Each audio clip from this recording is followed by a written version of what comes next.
Pessoal, bem-vindos aqui ao canal. Bom, nesse canal aqui eu compartilho a minha experiência aí como desenvolvedor de software, faço projetos práticos, como o exemplo do sistema comercial, é uma sequência em Lazarus que tem mais de 80 vídeos. E agora, nessa era da IA, eu estou começando com novos estudos e novos vídeos aqui sobre assuntos relevantes do momento.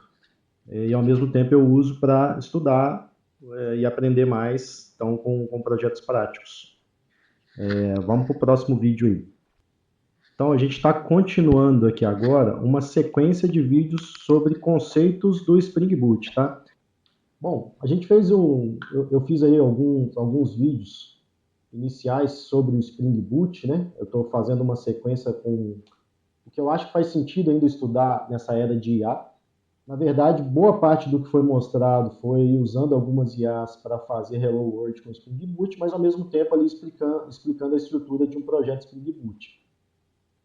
Aqui, a ideia hoje é fazer uma coisa mais teórica para mostrar de onde o Java saiu, né, até chegar no Spring Boot de hoje.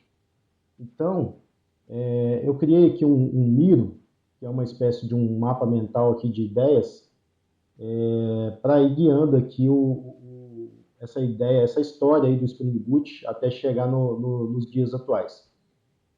Depois a gente retoma com parte de codificação mesmo. Eu tinha comentado que eu ia entrar ali na parte de autenticação inicial ali do Spring Boot depois do Hello World. Porém, eu acho que é mais interessante a gente ter esse embasamento aqui de tudo. Depois, eu pretendo fazer uma aula contextual também dos tipos de autenticação do Spring Boot, para a gente poder aí sim voltar a desenvolver, na verdade não desenvolver, né?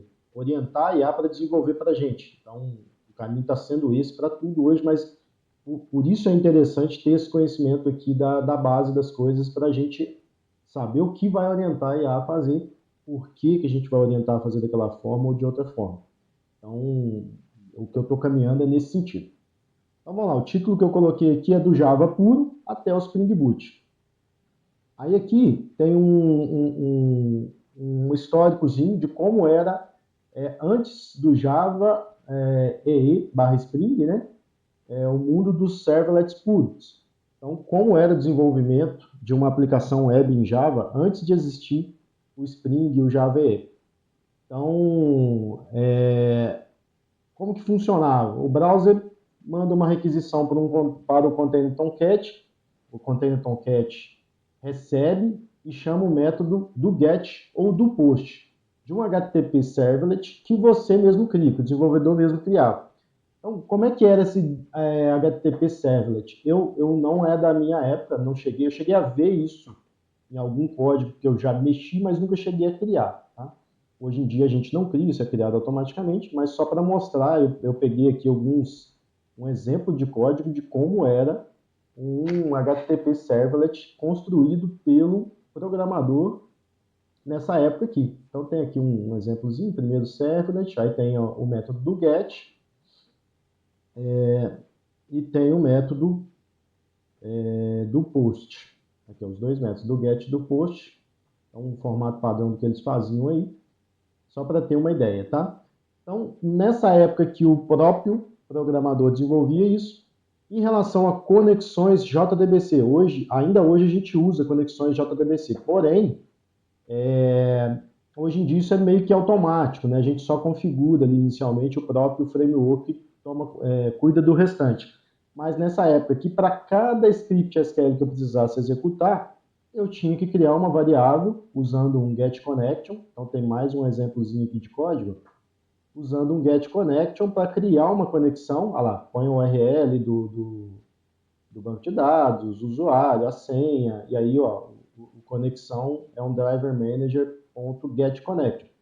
E aí aqui dentro tinha essa parte de montar o script SQL concatenando strings. Aqui até está um script simples, que não tem mais de uma linha, mas o normal, na minha época que eu trabalhei com criação de script SQL dessa forma, era em Delphi. O Java já existia, mas o Delphi era muito famoso na época. não tinha desenvolvimento web para o Delphi, era mais desktop, tem que ir no cliente, instalar e tudo mais. Mas a gente tinha essa questão aqui de montar também um script SQL e pedir para executar, só que eram scripts gigantescos, então scripts bem complexos que a gente tinha que montar no dedo, né, fazendo concatenação de string parecido com isso aqui. Outra coisa que tinha que ser feito nessa época aqui pelo desenvolvedor, o meu scroll está falhando um pouquinho, tá? Às vezes ele vai dar essa falhazinha aí.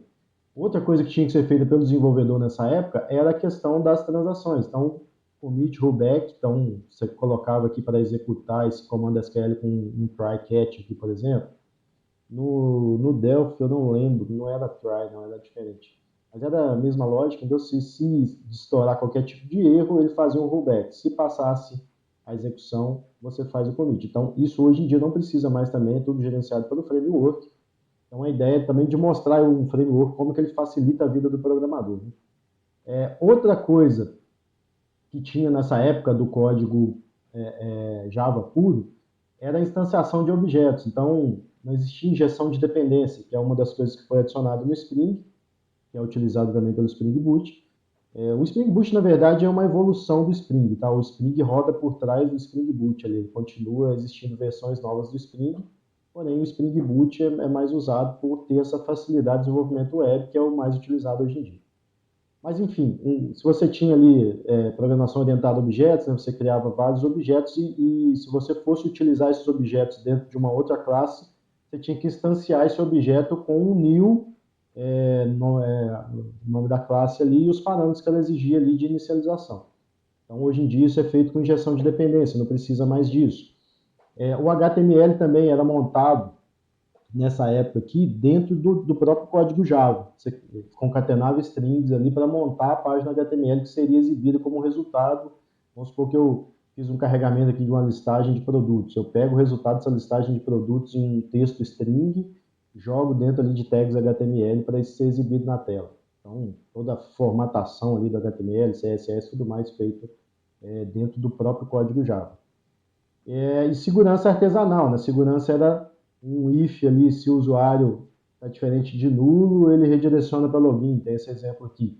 Mas aí até a validação ali, se a senha está correta, o usuário digitado, e aí jogaria para dentro do código. Então, uma segurança bem simples. Então, o resultado disso era um código muito frágil e repetitivo, o exemplo do repetitivo, essa questão de ter que criar conexão de banco aí toda hora. Alto custo de manutenção, com certeza. Se tivesse que alterar alguma coisa, por exemplo, a falta da injeção de dependência ali, você tem uma classe produto que é usada em 10 lugares aí do seu projeto e alterou algum parâmetro de inicialização dessa classe, então você tem que corrigir isso em todos os pontos onde você tem instanciação dessa classe. Então, a manutenção é bem mais cara e sem padrão entre equipes. Então, as equipes faziam cada um de uma forma, não tinha questão de camadas, não tinha organização de código igual tem hoje. Então, a solução para isso foi a criação do Java E e o Spring Framework.